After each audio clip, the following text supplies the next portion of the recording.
So my training partner says that he's going to meet me at 4:45.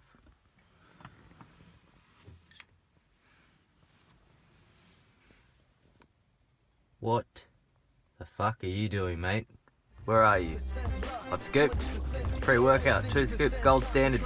I'm ready to go.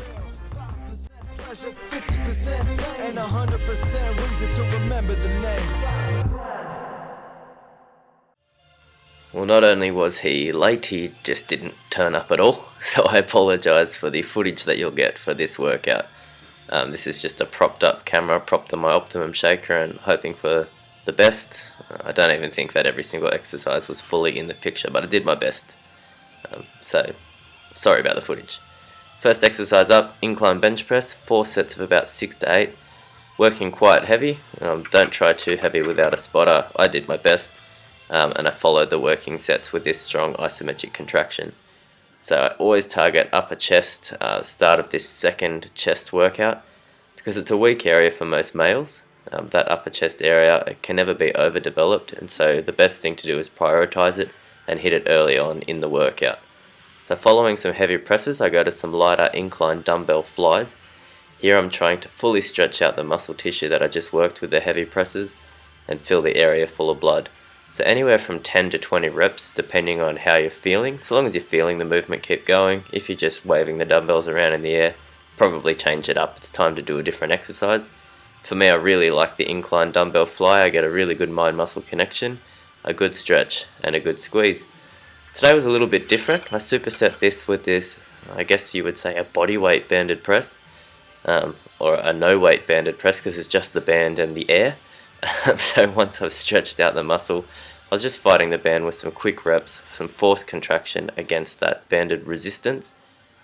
These are going to work your explosive muscle fibers or your type 2X, which you target with that quick rep, quick performance. So these are your biggest muscle fibers, and I actually really felt this strongly straight after those flies. So this is a superset that I don't do often, but something that I'll definitely recommend if you're doing your chest or shoulders training in the next week or so.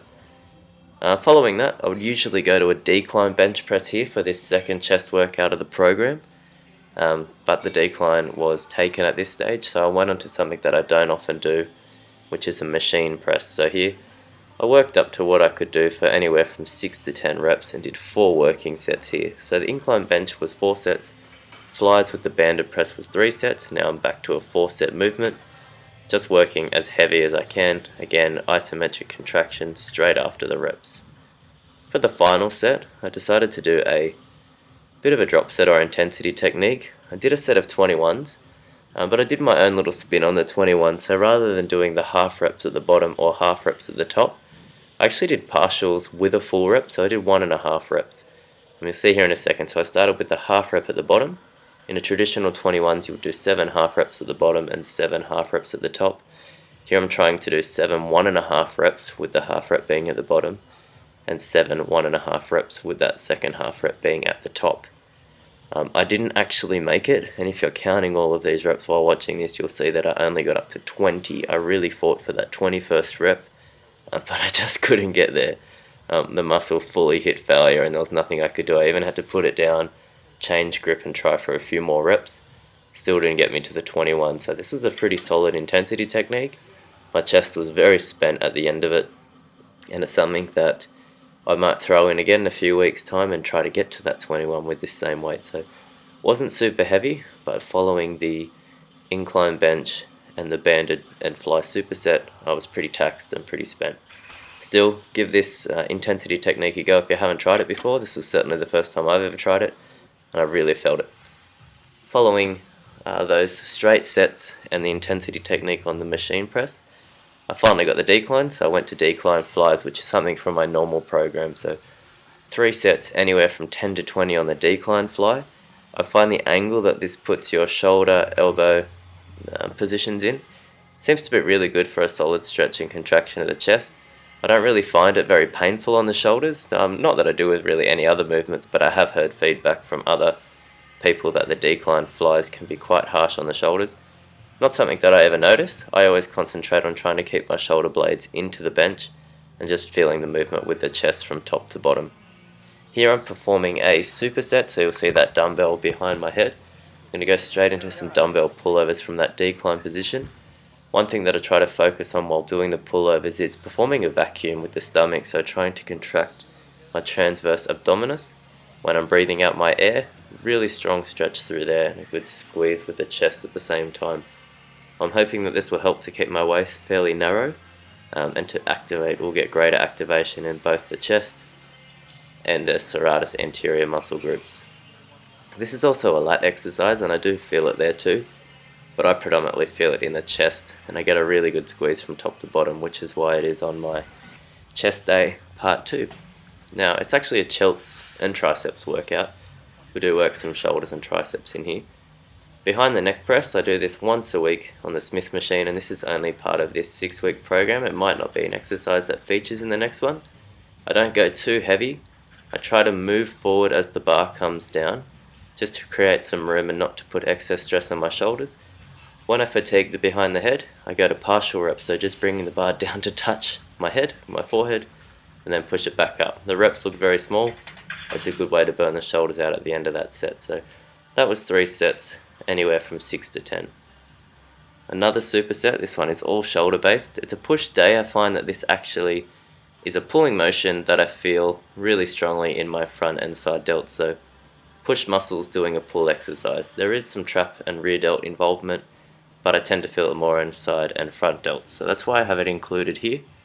This is part of a superset. I like the angle of the lying down. I like the positioning on this exercise. Lying down on the bench and pulling against the cable resistance. I really feel it in my side delt. And if you haven't tried that variation of the upright row, which is the horizontal upright row, I definitely recommend that you give it a go. Following that, went straight into these underhand front raises with the barbell. I find that the underhand position is just a little bit different. I feel it more intensely, especially on the way down, that negative rep. I'm trying to control it, but at the end of the set, when you spend what feels like 3 seconds is actually a split second, just from watching this footage back. When I've finished my anywhere from 8 to 12 reps on the front raise, I do some underhand presses, again just for that greater stretch on the way down, and to finally burn out that anterior deltoid. This is the last exercise that I'll be doing for the anterior delts, and if you watch Chelts Day part 1, you'll see that I didn't really do too much for the anterior delts. It's more in this workout that they get taxed. Following that pretty brutal shoulder superset, I've got a tricep exercise superset with a shoulder exercise. So here's cable rope extensions. What I'm trying to do is actually squeeze my biceps at the top of the movement. Then I know that my triceps are in a fully stretched position, and then I'm just feeling my triceps squeeze all the way down. So they activate at the top, squeeze all the way down to the bottom, and I'll do this for anywhere from 10 to 15 reps to try to get a good pump. This was superset with dumbbell side laterals. Again, anywhere from 10 to 15 reps, trying to get a good pump feel in the side delts. I believe that you can't sort of be wide enough at the shoulders, so it's a muscle that I really enjoy training. I find this coupled with some vacuum training can help to give you that appearance of having the narrow waist and the wide upper body, so it can make you look bigger than you are and also slimmer than you are at the same time, and give you that classic physique, that V taper at the waist. Which is what I'm really training for. That's the type of physique that I want, that classic physique. This is the second last exercise of the day. This is the incline cable skull crusher. So normally I do incline barbell skull crushers. All of the easy bars were taken, so I just took the one over at the cables. I don't really like to do skull crushers with a straight bar. I find them pretty hard and taxing on the wrist. With the easy bar, I find that little turn of the wrist, you can get a safe positioning, and I really just feel the exercise better, and at the end of the day, that's what we're going for. Strong contraction and good feel. I like the incline cable. I found that I got a good stretch, and I could really feel my triceps working the whole way, which is what I'm after, tricep activation. Last exercise of the day, this is a 3-way tricep movement. Very isolated movement, and it's one that I recommend for anyone with elbow pain or anyone that struggles to do the bigger tricep movements like weighted dips, close grip bench and skull crushers. So we had the one position from side on, the lateral tricep extension, we had straight tricep extension, and now we have this behind the head tricep extension. So 3 different positions, works the tricep really intensely, and each of those hit a different head of the tricep, the whole tricep, but focuses on a specific head each part of the movement. A little bit of a cringeworthy posing physique update for you at the end here. As you can tell, I really don't know what I'm doing with the posing. I've seen a couple in bodybuilding contests and famous pictures of the better bodybuilders. For me, I don't know what I'm doing. I sort of just did this to illustrate where I'm at the moment, and I will learn posing over time. I've got a long time to learn it. This is just to give you an idea of where my physique is at this stage. So when I started the program, I weighed in at 72.5 kilos. Here I am 74, so I've gained 1.5 kilos on the program so far, and I'll keep training, try to put on more lean weight to the best of my ability. Thanks for watching, guys. Hope you enjoyed the episode, and I'm sorry about the poor quality of film. Hopefully we can improve it over the next couple episodes of the series. Thanks for watching. Catch you next week.